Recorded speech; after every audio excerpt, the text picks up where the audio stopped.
Maggie, what is sin? Okay, I I wonder if this might be a topic that you and I disagree on, That you but want me to, or you think I do?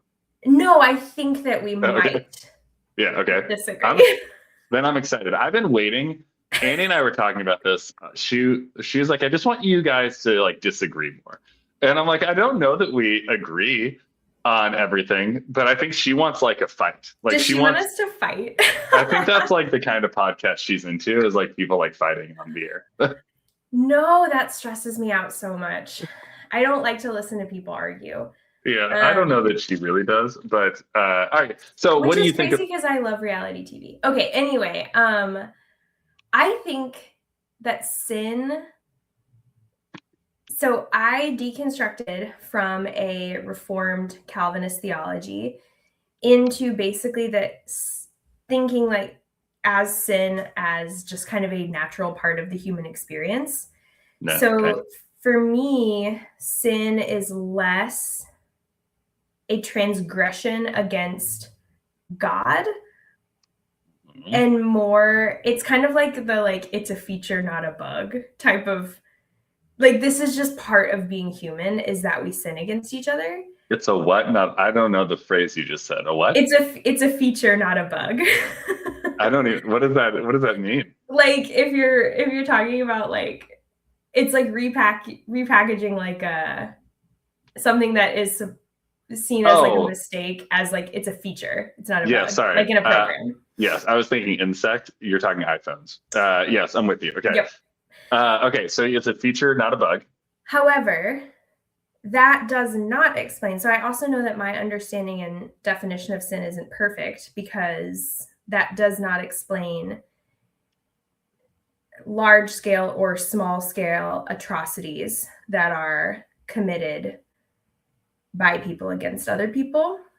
Yeah. So and that I have a really hard time swallowing if I want to stick to my guns and say like this is a feature of humanity, like where does that leave humanity? Like that's really bleak. Um Mm. so I don't know. I kind of so then that kind of like led me down this path of like maybe sin doesn't really exist and this is like a theological tool that we use to describe um evil. Like we use it to kind of conceptualize why bad things happen. Yeah. So I don't really know. I don't really know how I feel about sin. I don't have like a solid, firm definition, but it is certainly not what and especially the tradition I came from, it was like anything could be a sin. Like literally like Yeah. any we talked about this in our the episode we just recorded, which I don't know what order they're gonna come out in, but we talked about No one will know. how no one will know. Um talked about like guilt and shame and Yeah. you could feel guilty over anything and I certainly have felt guilty over natural human impulses and all that kind of stuff so I'm like I don't know I've definitely deconstructed my idea of sin but I haven't landed on a firm definition of it and Yeah. I don't know if there really is one slash how helpful it is to talk about sin as like a concrete definition. So Mm. I feel like that was pretty rambly. No, I appreciate that. Well, here's what I think about sin. I think we've all got it, and we just got to chill out. No. Um, Everyone calm down. yeah. It's so there's. Have you heard the whole like archery term phraseology around it? Like sin is archery Yeah. term. Yeah. So Yeah. it's like sin is not necessarily anything other than like missing the mark. Mm-hmm. That would be like a phrase people would use, and I like generally agree with that. Though I've heard it used in like more evangelical spaces in a more shame sort of lens. But I think it's like not untrue to use that like kind of language as far as like the etymology of the word, all of the development of it. My working definition has always been sin is what threatens to tear us apart from God and from one another. That is Mm-hmm. generally my working definition.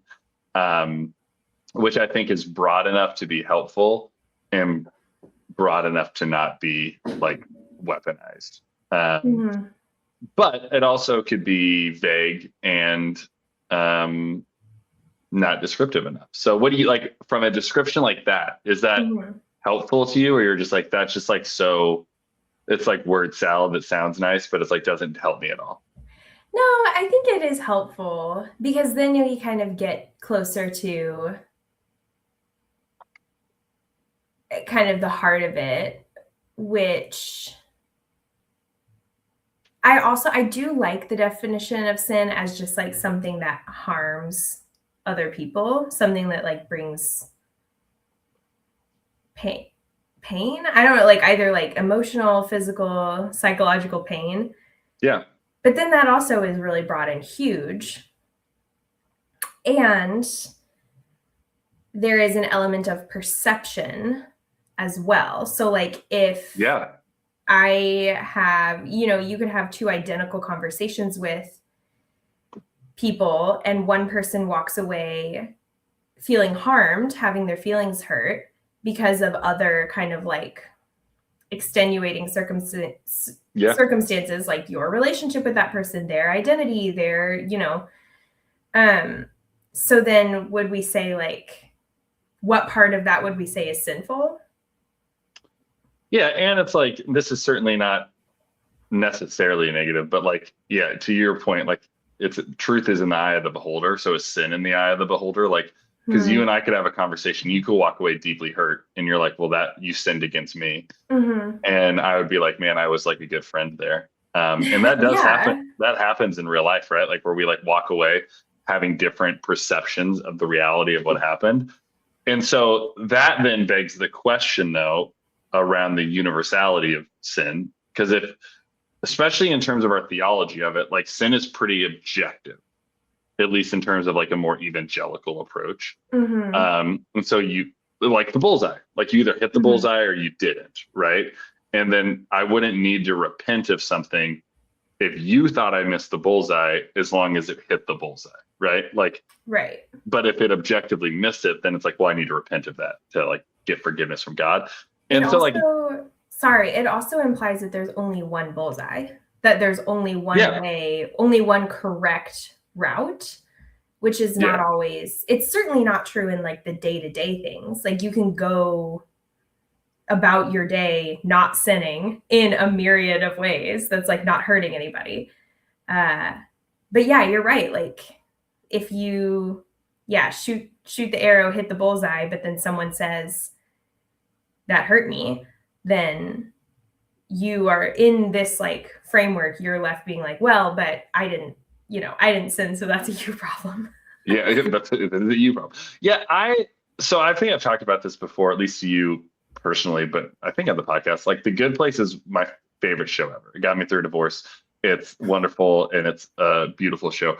But the crux of the show highlights what I think is an interesting problem, which is the mechanism of like weighting every decision. And Mm-hmm. we think in terms of like a moral and kind of spiritual weighting of those in the metaphysical sense. It's like it's going to be objective. It's like the like I'm only really getting judged on did I murder or not murder, or did I cheat on my spouse, or did I call the person at the bank an asshole after they didn't do what I wanted, right? Like those Right. are sins. And what I appreciate about the show is it highlights the complexity of every decision. Like, well, I got almond milk, and then almond milk was not like ethically sourced, and it has like negative impacts on the environment. And so it's like everything I've done has like ripple effects. And so it removes what I think my fear of the sin conversation is we over reduce it and simplify it, Mm-hmm. when it's like there's actually a lot of ripple effects over little decisions we make. But then also what I love about this show is it highlights like, well, that's a shitty way to judge people. If like we're making decisions that have 20 different negative impacts that we don't know about, like then that's unfair to us. But then also raises another important question of like, how ethically are we making decisions and care about the ripple effect of it? So I love moral philosophy. Since this show, it's like opened up a new lens of my life where like which I'm like, that's what good media does. Mhm. In many ways, like it's like funny, it makes you laugh, it makes you feel things, but it sparks like intellectual curiosity. And that show did that in many ways for me and has sparked that for like the exploration of greater depths of moral philosophy. Some that I like learned about when studying the Bible and studying theology and in seminary, and others are like brand new to me. Yeah. I mean, as you were talking, I was like, damn, this is really why philosophy is like a whole area of study, isn't it? Like, this is, and also like why we have so many religions, because when I said I don't really think sin exists or I don't think sin is real or whatever, I didn't mean that I don't believe that people do things to hurt other people. What I meant was like I don't know how useful of a term that is, because we have all of these philosophies and all of these people who have devoted their careers to this school of thought trying to figure this out, and like a myriad of religions that um, all kind of have different ways of framing the harm that is done by humans to nature, to each other, to ourselves, and like what do we do with that? Like how do we reckon with that? So the Yep. path that I have gone on is like, going from a very reformed evangelical Calvinist, we are inherently broken, everything you do is basically a sin, to like, that cannot possibly be true. Some things are just a part of being human. To then like, well, what do we do when people do things on purpose to hurt other people and there's great evil in the world? And then I have just kind of like petered out and been like, I don't really know. I don't know. I don't know how useful it is to like label things sin versus not sin. Also, what is even like the opposite of sin? Just doing the right thing? Like, is there an opposite? I don't know. Yeah. Well, this is why the running bit in The Good Place from character Chidi Anaganye, who is a moral philosophy professor, says that this is why everyone hates moral philosophy professors, because it like opened that. Oh, and I love this, but it's like every question that you pursue to eventually get an answer opens up 10 more questions. And so it's like Yes. it does lead you down a further trail of more questions. I personally love that. I get why that would be distasteful and off-putting to some. Yeah. So here's my question to you from a Christian perspective, or at least a Christian adjacent perspective for you, Maggie. So you could give yourself whatever lens you want that is helpful. But what role does Jesus play in any of this? And maybe a different way to frame it, if that question is not helpful, though I'm interested to hear your thoughts on it. Another one is like, does Jesus give a shit about your sin from your perspective? Yeah. I mean, so that is a great question. Here's my super uneducated thoughts about it. Like, I don't have a Are theology we going degree. into Maggie's heresy hour? Are we about to go there? Oh, everybody buckle up. It's Maggie's heresy hour. Here we go. No, I think that this is why in the Christian like line of thought or school of thought, there's like a bajillion different atonement theories. And we've talked about this a little bit on the podcast before of like, why did Jesus have to die? What was the point of that? Not even really getting into the resurrection part of it, but like, why did Yeah. he die? What did his death accomplish? And there's like a dozen theories on what happened there. So the one that resonates the most with me currently is the kind of the moral exemplar theory, which is like Jesus came and lived a life that was morally good and gave us an example of how to do the same. That's my like really pared down. I'm sure there's more to it than that, but again, I don't have a theology degree. So But but what then do there's you, sorry, yeah. continue. Yeah, keep going. Well, but then there's a bunch of others that say like Jesus had to die as a substitute for us. Like we were supposed to die for our sins, but God gave Jesus as a substitute. Christus Victor is one that we talked about too, of like in Jesus's death, he defeated sin.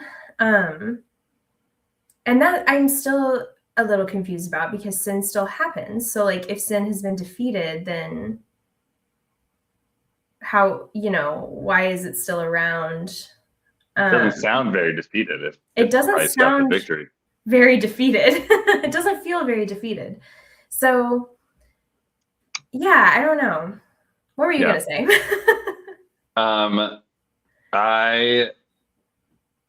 I do forget what I was going to say, but I was just thinking about this. Next week when we record, we have my friend who's a professor, Taylor Thomas, who's going to be on and join us. And this is in preparation for a little series we're doing that's in relation to a sermon series we're doing at the Well on world religions.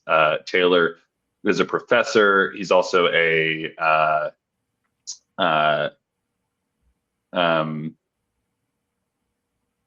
atheist agnostic, I think would be the best way to put it. But then, yeah, professor of I think ethics and morals and kind of theology and all this. So I'm really interested. I think just a shout out to say, join us in a couple weeks in the series we have with some other people of different faiths. And we're going to be diving into this. And I think Taylor might have some really interesting things to add to this conversation. Yeah, no, definitely. Yes, I would be very, very interested to hear his thoughts on this, because these are kind of I keep saying uneducated just because I don't have formal education in this particular area. These are just kind of my thoughts based on having lived a Christian life up until this point, or up until a couple years ago, depending on who's counting. So can I work us backwards to sin from evangelical Reformed theology? Yes. Okay, so let's start. Do you believe in heaven? Do you believe? Does Maggie currently believe in conscious eternal afterlife? No. Okay. So not sinning is not a reward to get, or a punishment to get you anywhere, based on that, right?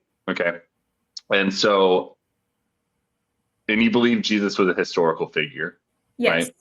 So what does Maggie believe? Because there's no conscious eternal afterlife, torment, or celebration, what role did or does Jesus play in any sort of spiritual or metaphysical sense for you, either relating to or unrelated to sin?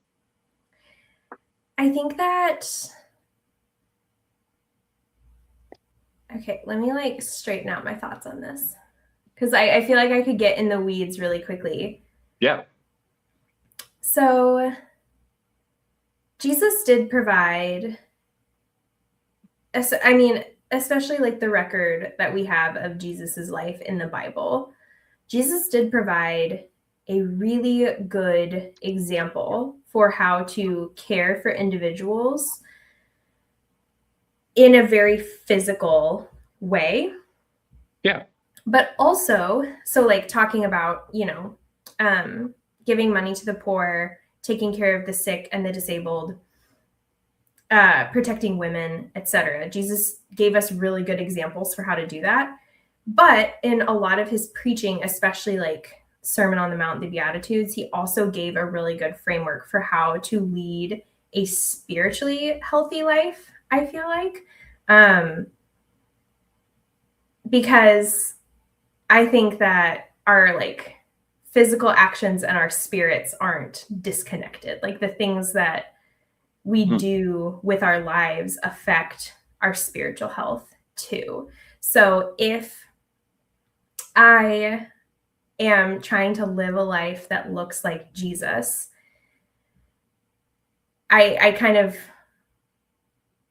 wind up getting a lot of physical good being done, but that in turn feeds you spiritually and kind of bolsters both, I suppose. Yeah. Okay. Helpful. So for you, there's a spiritual, a tangible, probably physical and spiritual benefit, for lack of a better term, coming out of living the way Jesus lived. Yeah. And you would say that model is free of sin. Would that like have any sort of like, when you're like modeling those actions, what is like, is that like just, so I'm working my way back to like what value does sin have in your life at all? Like, is it even a helpful construct for you to hold? And and to what, this is the question I'm trying to get to is, what incentive is there to not sin for you other than the guilt, back to what we talked about last week, guilt, shame, or whatever conviction that you might feel from hurting someone? Yeah. And I'm like, for anyone listening, I'm not really subscribing to the underlying tone of these questions I'm asking. I'm truly only asking them in a curious way. So I'm trying to be a devil's advocate here. So Yeah. without the benefit of the reward of heaven or the punishment of hell, why does sin have any value? Because someone might argue, if sin isn't a cosmic grading system for entry into the afterlife, then why even use it? Yeah. Have you heard that argument before from people? Like, it's one you've like heard people make? Of like, if there is no heaven, why bother being good? Yeah. Essentially, like what I'm trying to do is you said this last week of like how I can do the conservative evangelical thing well. Yes. I'm trying to work my way back from what I think a conservative's argument would be, which is like, if there's no hell, like sin is proof of an afterlife because it's a cosmic grading system to get us there. So I'm trying to like work our way that way of like, if you don't believe in heaven and hell, then why do you believe in any sort of right and wrong? That would be an argument a conservative would make. Right. I think. Because we're here right now. Like, we are physically on earth living lives, and the wrong that we do to each other has a tangible impact on this current experience that we are all a part of. So that's why like hedonism doesn't really hold up, of like, just don't care about tomorrow, don't care about other people, only seek your own pleasure. I think that chasing happiness and pleasure are good. Like, that's not inherently bad, but you can't do it at the cost of everything else, right? But again, or one of our reform friends might say, but why not? Because your current lived experience would be worsened by that. So like, even if, and also our actions affect other people, right? So like, if you as an individual just decide, I am only out for Danny, I don't care about anybody else, I'm going to do whatever feels good in the moment, I don't give a shit about tomorrow, I don't give a shit about anybody else's feelings, that has consequences. Like, that way of living has an impact on not only the people around you, but you yourself. So yeah, I mean, like, I guess what I'm trying to get at, if someone says like, well, then, like, if you don't think the afterlife matters, or if you don't think the afterlife exists, why be good at all? My rebuttal would be like, do you not think that this exists currently? Like, do you not think that we are currently having an experience? Like, it still matters to do good during life, because we're in life right now. Yeah, I agree with you. I think I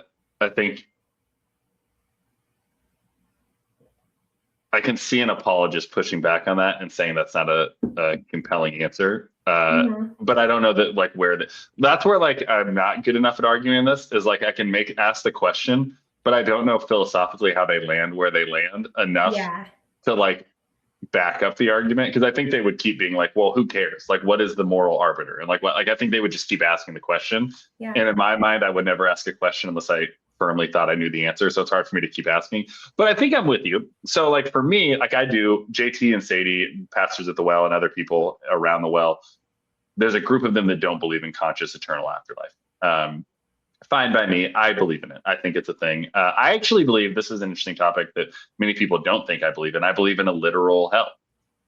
Now, I don't think anyone's going to go there, but for the utility of it, it serves a purpose in my like theology, though I don't think anyone will ever go. But what is interesting to me is like I don't need those things as a carrot to do good and to make lived experience better. And that's where I think like the evangelical straw man I was trying to like paint over here was where I think they like fall short is they would imply that like doing good and on the basis of this conversation, like avoiding sinning, i.e. doing bad, is only a mechanism to like earn a reward, which I'm like thinking as a parent, I can tell you anytime my kids are just doing stuff just to get the reward. And that like doesn't make me any happier. And so like if you then want to write that back onto God, like I don't think God would be pleased with us like just doing the right thing to gain a reward.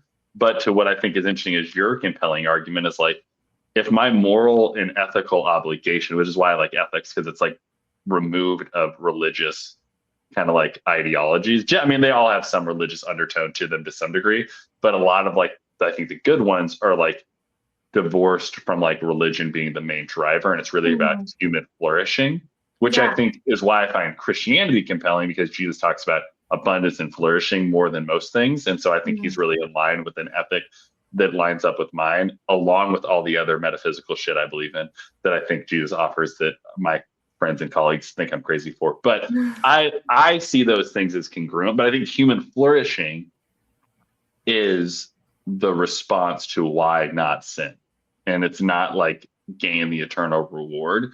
It's like help make flourishing happen. And like flourishing can happen for the planet as we like do ecological justice. Flourishing can happen for people on the margin as we break down like systems of oppression that are built to demoralize and like oppress people. And it can be like just in micro relationships between you and me, like how do I not sin against my neighbor and hurt you?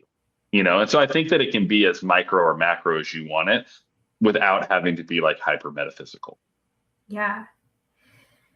Yeah, I think that conversation about what we owe to each other. Oh my gosh, that's a book. Yeah, is a huge topic that we don't have time to get into here, like right now. But yeah, I certainly believe that we do have a duty to each other as just humans on the same planet, you know, like we owe it to each other to try and build the best possible world that we can. And I frame that as like trying to bring the kingdom of heaven to earth, you know, trying to make our current world look more like what Jesus described as heaven. And that brings in a lot of like what you were just saying about like flourishing and thriving, these kind of like abundance type words. What we owe each other was the main thrust of the end of season 1 of The Good Place too. Do you know that? What we owe each other? The book. It's like a moral philosophy book. Only has a 3.9 out of 5 on Goodreads. So a real big bummer. But, or maybe that's good. I don't know what a good score on Goodreads is. But it was like, as you said, that was like the main thrust of season 1 and 2, this book called What We Owe Each Other, which is a moral philosophy book. I should read that book. Because I was just saying it as a sentence, like literally, like I feel like we do owe each other something. Yeah. So, but yeah, I should read that. I did not know that. Yeah, I cut you off though. Sorry. Do you know where you were going? No. I'm sorry. No, it's okay. That's bad podcasting, Danny. That's a sin against my neighbor. Right there. Wow. See, okay, this is what I have a problem with right here. Is the like everything. This is why I said sin is a feature and not a bug of just like, and what I really meant by that is making mistakes. Like making a mistake is a feature of being human. We don't get things right all the time. this is like, and a lot of like bad harm, hatred, evil, nastiness can come out of this, but also a lot of like mistakes can beget beauty, they can beget innovation, it can beget all sorts of good things too. So I think that like missing the mark, like not hitting the bullseye every single time, is part of what makes us human. And that's kind of what I was saying at the beginning. Not that I think that being bad and evil is part of being human, but maybe that's just my Calvinist brain rot talking. Yeah. Well, I feel both a level of shame, guilt, and conviction to repent of my sin against you. And so, no, I think this is such an interesting topic to me. Like I talk to friends and they're like, I don't care about certain topics. And sin maybe is one that I like kind of like, I don't lose any sleep about it. Now, like as a kid, like, and especially like, I think men are impacted by purity culture as much as women, though in different ways. Yeah. And I do think I grew up in like peak purity culture era. And like, I think if I ever felt shame or guilt around anything sin related, it would have been like sexual ethics growing between like 15 to like 25.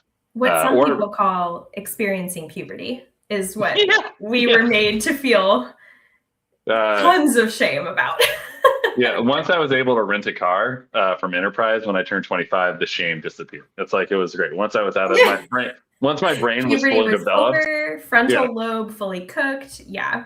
Oh my God, there's like science behind this that we don't even know about that I just brought up. I do think that's interesting though. But so like for me, when I think about that, like that's a huge one. And so the only reason I bring that up is like, I think your community probably informs the things that you care about. Like I think about like the Amish community, like they like leaving and not coming back, or like shaming your family. Like that would be a sin that would be really, really, and like all the other like things that are part of that. But like every community probably has its like sin that is talked about, and like evangelicals cultural like hook that they hung their hat on was purity.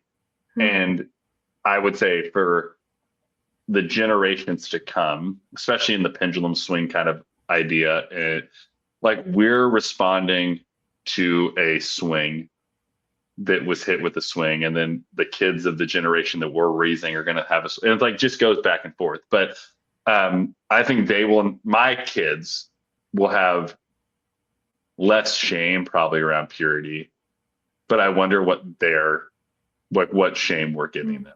Like what thing we're giving them in terms of like, this is the sin. Yeah. And like raising my kids in my dynamic of like being a pretty progressive, inclusive pastor, they're probably not getting a lot of that from our church, though I would have to assume, I'd be naive to say they're not getting something negative out of it. But then also like having a blended family with like their other house and not being very religious or pretty anti-religion. Like I would say, they have a unique, I don't know. I'm just interested. I think about my kids a lot of like how they're going to mature and grow up and like what they're going to inherit and what sins they're going to perceive as like, if like the Mount Rushmore of sin, like what ones are they going to be like, that's a big one. Oh my gosh. Yeah. Yeah. Well, and it is interesting too, how like our cultural understanding of sin and like that Mount Rushmore of sin has evolved over time. I can only speak to like the Protestant experience. And I think that the Catholic understanding of sin is probably different because they have just kind of a different way to engage with it. Like you can, you go to confession, and there are certain kind of other things that are kind of built in a little bit more. But yeah, when you said the Mount Rushmore of sin, I immediately thought of like the 7 deadly sins, which is like not a biblical thing. Like that's an extra. It's a great movie though. I've not seen it. 7. Oh. This is the second time that this movie has come up on this podcast and I still haven't watched it. So sorry. Yeah, it's a bummer of a movie. It's a good movie, but it's a bummer. Yeah, well, I think I'll say what I'm pretty sure I said last time too, which I'm like, I'm not really interested in recreationally engaging in darkness at this point in my time in my life. So I could not recommend a movie less to you if that's like if I that's the case, okay. yeah, I mean, it'd be interesting podcast content for sure, but I wouldn't want to like. But I think if that's not what you want, this movie could break you as a person. It's like one of the darkest Damn. movies I've seen. Like I've only seen it once because it was too emotionally heavy for me to ever watch again, and it like still haunts my dreams. Well, now I'm so curious. Okay, well, we'll talk about this later, but there's the seven deadly sins. And then there's also like the 10 commandments where like breaking any of those would be a sin, right? So in this like, but then there's ones that we, in both of those kind of sets, one that is Right. very biblical, one that is not, there are sins that we kind of don't care about that if they get broken, we're like, fine with it. Like working on the Sabbath for Protestants, nobody cares. Like it's fine if you work on a Sunday or whatever. There are other ones where like we've gotten really comfortable with just as a culture, especially recently, like 3 days ago, I think there was that gold leaf covered statue of Donald Trump that was unveiled at Mar-a-Lago. Dude, Andre, Yeah. I've been waiting for you to talk about this entire like I have been trying to shoehorn this thing in since we started talking. I'm like, I don't know how this works in, but this is the most hypocritical Christian shit I've ever seen. But continue where we're going. It's a flagrant breaking of the first and second commandment. It's yeah, I mean it's crazy to me. But we're fine with that, apparently. It's like, yeah, you can't even satirize it at this point because it's so insane.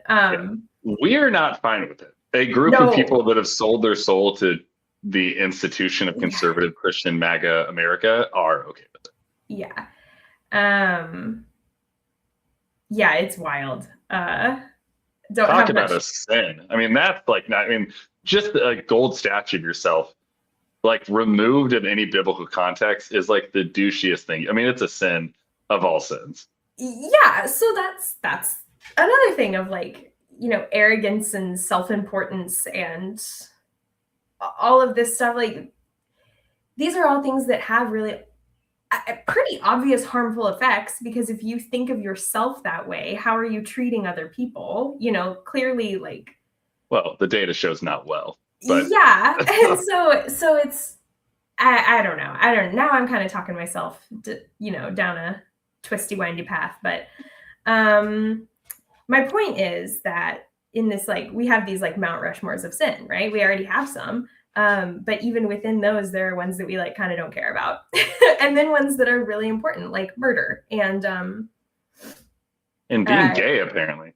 And apparently being gay, yeah, the 11th commandment is thou shalt not be gay, but little known fact. Little known fact. For anyone just tuning in or that doesn't know, the 10 Commandments, certainly not the 11th commandment. Yeah, no.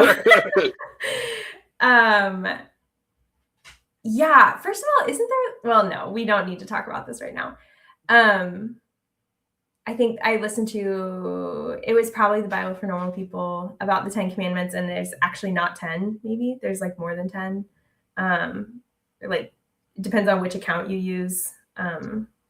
I would not be familiar with that. All right. Argument, so, but I'm interested to explore it. The Bible for Normal People do a good job. So I've not found something I like disagree with them on yet necessarily. Yeah. So they're good. They're good, well-informed scholars of the Bible, and like come at it from a theological lens that I can get behind. But just from like a scholarship perspective, they're like not idiots. They're very smart. Yeah, Pete Enns is a Old Testament biblical scholar, and that's why I think it was this podcast that was talking about the 10 Commandments and how. Or was it the Bema podcast? People love that one right now. The who? Bema, isn't our small group listening to that right now? Yeah, our small group is listening to that right now. Not me though, because I've been I've been shirking my responsibilities. I haven't been to a week since we've started listening to it, so I haven't listened to it for that yet. Yeah. But then there's also, sorry, now I'm just thinking of like commandments in the Bible that like we break all the time and nobody seems to. This this is like more, I'm stuck on this because it feels like in my mind like more evidence for why just the simple term sin is so nebulous and like used by so many different people to mean so many different things that Yeah. I mean, it's not that it doesn't matter, but I worry that it's not helpful. Yes. Well, I think if we could just get the 10 Commandments into every school, then things would be, we could solve this problem. Danny. No. Yeah, I don't think that. It's really like, you're going to get canceled. You're going to get clipped and canceled. Yeah, I paused too long after it. It didn't last fast enough. So, I don't think that, but I do appreciate James Tellerico completely like going after someone who did pitch that. I think in like the Texas state legislature, he was like going. I appreciated his call out of their hypocrisy. But it is interesting. Yeah, it's like, so we have this, and the same would be true. I mean, get outside the 10 Commandments to the 613 Levitical laws. Like those were never meant to, if we're going from like a theological perspective, and like conservative and progressive theologians would agree on this, that the understanding in ancient times, like we're going to break these. Mm-hmm. We're not going to do them all right. And so the idea was like actually not perfection, but realizing like, how are we not perfect and how are we striving to, again, going back to this idea of flourishing, like helping ourselves and our neighbor flourish. And like, it wasn't a set of rules to be like, I checked all 613 boxes or checked all 10 commandments, but it was a rubric to be like, am I like trending towards helping myself, my neighbor, in our nation flourish, or am I doing things that are destructive towards it? And like in the macro, that means like you look at the full picture and there's some wins and some losses during the day, but like, was I a net positive or negative? On the micro, it'd be like really discouraging because you'd be like, oh man, I broke 555 laws today, right? And so it's like, big day.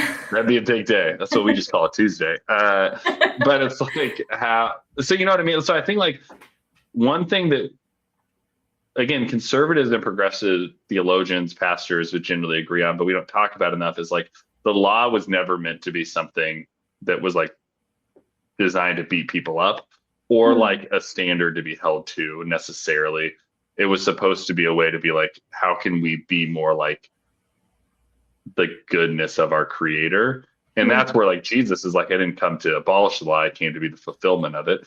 And then the fulfillment, as you said earlier on at like minute 15 or whatever, was like living like him and like acting like him and helping people find abundance for themselves and for like helping human flourishing. Like, and what do we owe to each other? And he's like, well, we owe loving our God with our heart, mind, soul, and strength, and our neighbor as ourselves. But remember, like loving your neighbor is the most important of those, right? And so it's like a human flourishing command.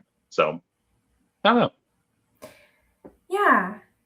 And that honestly right there is what I have tried to shape my life. Like after is, I know I'm not going to be perfect.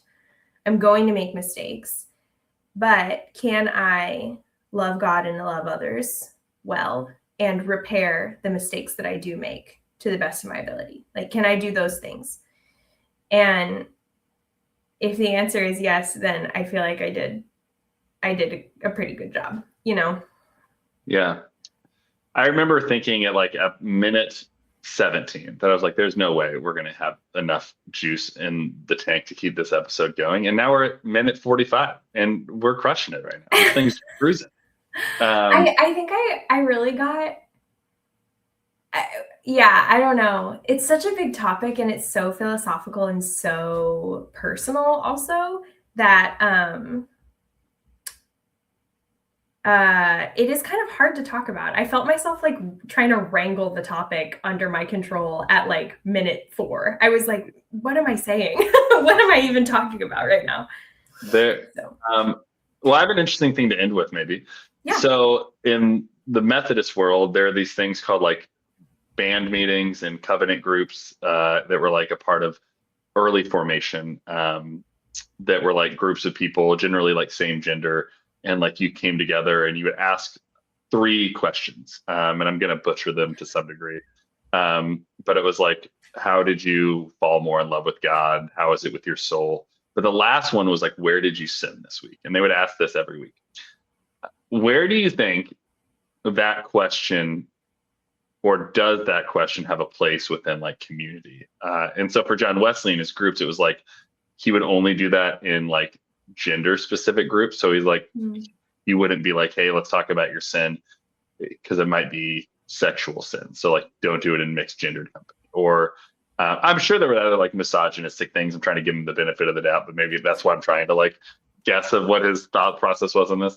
But taking out like some of the, or keep it in, I don't really care. But do you think that that's like a helpful question to ask? And could you design a specific community, whether it's like gender specific, church specific, life stage specific, whatever, that you think it's like the most helpful, if there was a version? Like the answer might be no, but maybe closest to yes if I could do it with just these people. My brain is so rotted by Calvinism that I don't think I can ever conceptualize that question in a way that is not like shame based, like, what way did you sin this week? I used to genuinely, before I fell asleep at night, pray to God, like, please forgive me of all the sins I committed today. Even if it had been like a pretty chill day where like I didn't yell at my siblings. I was a child when this was happening. Didn't yell at my siblings, didn't like fight with my mom, didn't disobey my parents, didn't do whatever. Like, it had been a pretty good day. I would be like, there has to be something. Like, I must have sinned in some way that I don't even know about. And so I would like pray to God for forgiveness for sins that I didn't even know I had committed. And that's what I mean when I say, like, I feel like my brain is so rotted out by Calvinism. Like, I don't know. I think that it can be that question for someone who has probably a healthier framework around sin, would probably be really helpful to convict. And we talked about this as being like conviction being kind of like a motivation to action, for, convict them towards repair or towards restoration, of a relationship that had been damaged, or even just like a wrong that had been done, like an act committed in selfishness. Like, oh, I was supposed to give my friend, this thing and I took the better one instead of giving it to them. Like, that was selfish. Is that a sin? I don't know. But like, it was an act of selfishness. So yeah. So I don't know. I think that it would have to be a group of people that has a really healthy conceptualization of self and of sin and restoration. Does that answer the question? I think so. I think, yeah, I mean, you're like saying it needs to be like a pretty narrow sized group for you to be able to like find that as something that would ever have like value in your life, is what you're saying. Yeah. Yes. Yeah, I think that makes sense. Because it's hard. I mean, it is like, in some ways, I'm like, I appreciate the accountability of the question, and I appreciate the introspection. As an Enneagram 8, I like that kind of stuff. Like, forced or chosen vulnerability is like always fun for me. Personally, I don't like forcing other people into vulnerability, but I like when I'm forced into it, I just take it as a challenge. So it's like, it doesn't like, I don't necessarily receive it negatively. But I go to the other side of this and I think about like cults and stuff, or like high control Christian groups. Yeah. Like, I know Hillsong did this, not to throw shade at Hillsong, but always happy to in some ways as well. But like, there's like documented stuff on like these Hillsong documentaries of them being like sitting with people being like, well, let's talk about your sin. And then that would just be used against them when they tried to like escape or something. Oof, or they tried to like leave. Just like blackmail. Hillsong, that's literally blackmail. Yes. And Hillsong was like less of escaping, because I would not, though I would say they're a high control Pentecostal church, I would not put them in the cult framework necessarily, though that might like make some progressive people mad at me, but I don't know that I'll put them there. But I look at like, this will also probably piss some people off because they probably love it. But do you know the True Flames? Have you heard of them?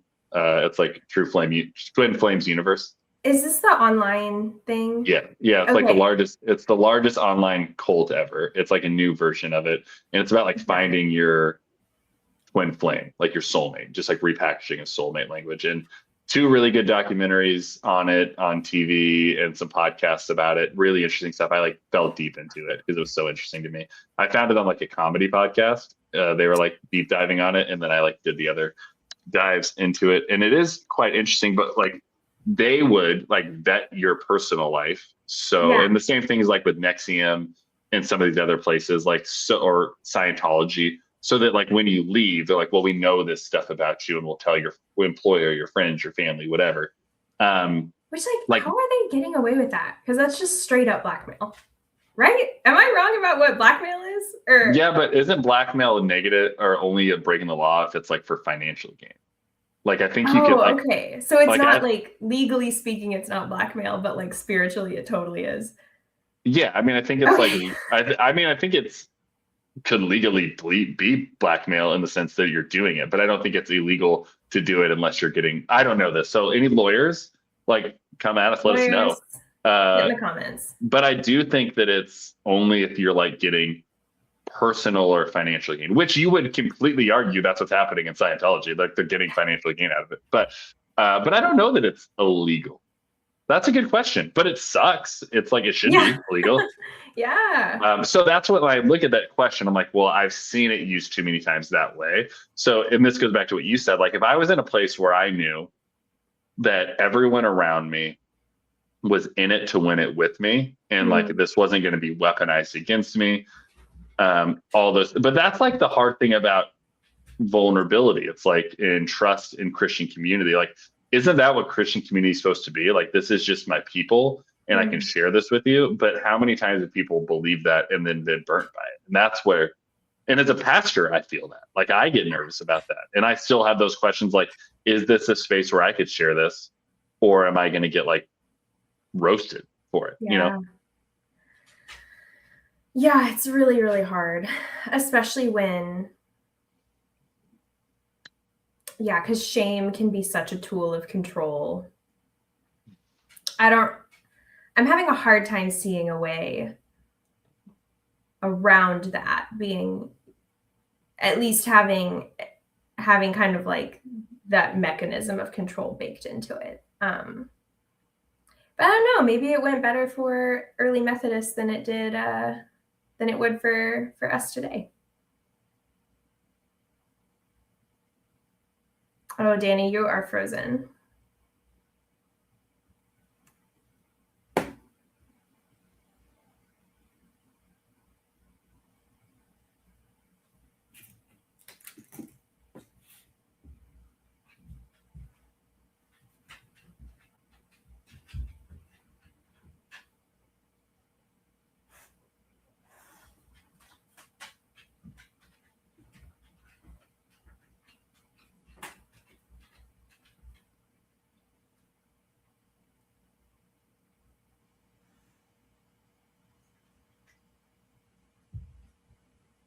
Dang.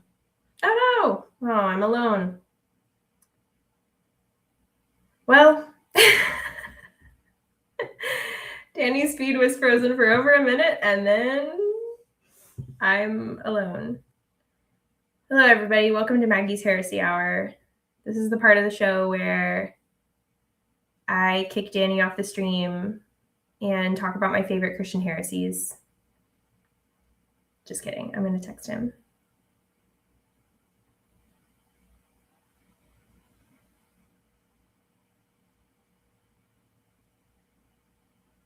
Did your Wi-Fi die?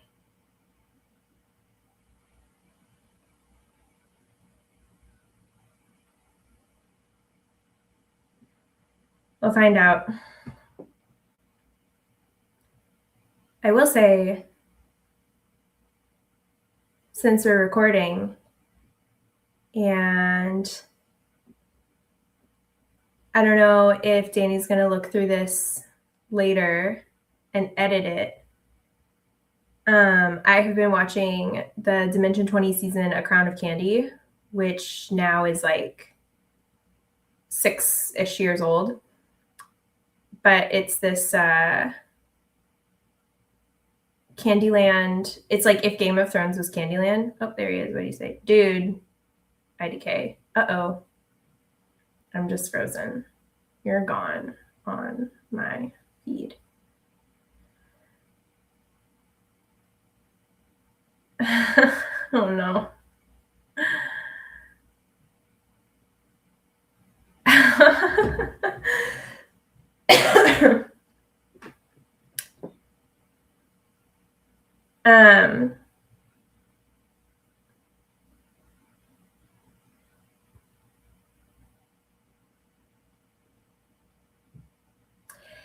Anyway, and in it they are talking about, so it's this fantasy world where a bunch of comedians and improvers get together and they play Dungeons and Dragons.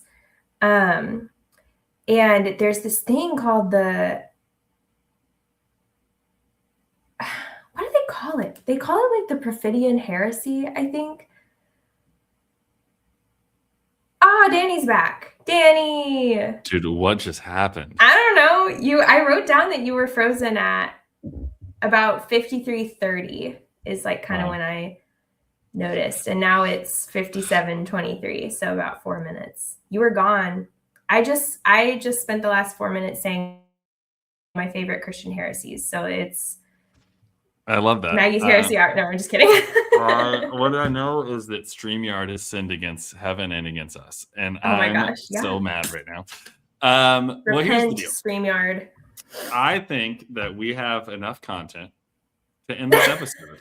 I think we might be able to end right where I cut out. So for the sake of a neat bow on the end of this, because we're still recording, and I'll be so interested to go back and watch everything you said when I wasn't here. I hope that it gets to stay in. But I was silent for a while, and then I said it's Maggie's Heresy Hour, and then I started talking about the season of Dimension 20 that I'm currently watching. Hell yeah. I was singing songs about how mad I was so that I didn't explode out of pure anger. So it looked like it worked. Something happened. So what's your nugget of takeaway for this episode? I don't really know what is meant by the word sin, but I do know that we do things to hurt each other, and that making mistakes is part of being human. So I think that we should try to follow Jesus's example the best we can and try to repair and restore when we fall short. As my favorite comedian Chad Daniels said, Jesus died for your sins, so get your money's worth. Work. No, don't do that. I think I'm with you. I think human flourishing, fighting for one another, sin is like an unhelpful mechanism of control, unfortunately, though I do think it exists. So I think it's like, how do you parse out the control out of like the good intention of what it could offer us in terms of like helping ourselves and others flourish? Yeah. Two things can be true at the same time. Yeah, that'll hit. All right. Well, Maggie, this was fun. I'm sorry that I left you alone. I don't even know the show you just said. What show are you watching? We've talked about this before. It's on Dropout. We have talked. Yeah. And it's the D&D actual play show. Well, and the reason I was thinking about it is because in it they have this like fantasy system, and it's a fantasy church, and there's some heresy that they have that's like part of the plot. And I think it's actually, I don't know if it's on intentionally or on like coincidentally, actually mirrors an early Christian heresy. So I'll have to look it up and tell you about it later. But dang, I forgot you're like into D&D. That's like, you're into that. Yeah, that was maybe the most surprising hobby of yours that I found out. I contain multitudes. What can I say? What's your character build? Like, are you like high charisma? What are you like? What do you got going on? I don't know. The current game that I'm playing with my friends and my husband, I'm running it. So I'm the game Oh. master. So I don't have a character that I'm playing right now. But the most recent one I played was a wizard. And she was kind of fun, but honestly, wizards are kind of boring. So I don't know. Do you find it as fun or boring to be the dungeon master, game master? Like, is that interesting to you, or does it feel like work?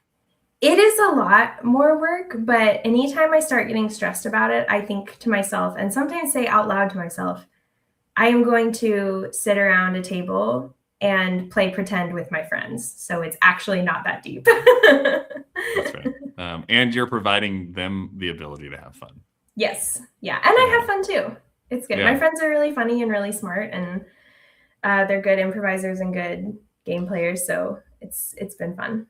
I kind of want to play it. Did I tell you that early on in the history of ChatGPT, I built like a chat version of like a RPG, like D&D type game. So I like gave it the rules and we just like played back and forth, like not back and forth. Like I progressed a plot for me that like I was like making decisions that influenced where it went.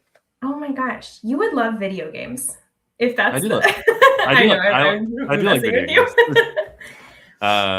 Yeah, maybe we'll have to give D&D a try sometime. Like I grew up in the era where it was the only thing keeping me away from going straight to hell was not playing D&D. And so I was told to stay away from it, but I have heard it's really good for improvising, for creativity, which I think are all things that are helpful in preaching. So maybe it'll be making me a better preacher to play D&D. Yeah, let's do it. Let's get a D&D group up and running. Or anyone in the deconstruction zone. Maybe we get a deconstruction zone, a DZ D&D. Oh my god, DZ D&D. Wow, there's something here. There's something here. All right, well, this is fun. Before we talk about anything that isn't related to sin anymore, let's get out of here, and I'll see you next week. All right, see ya.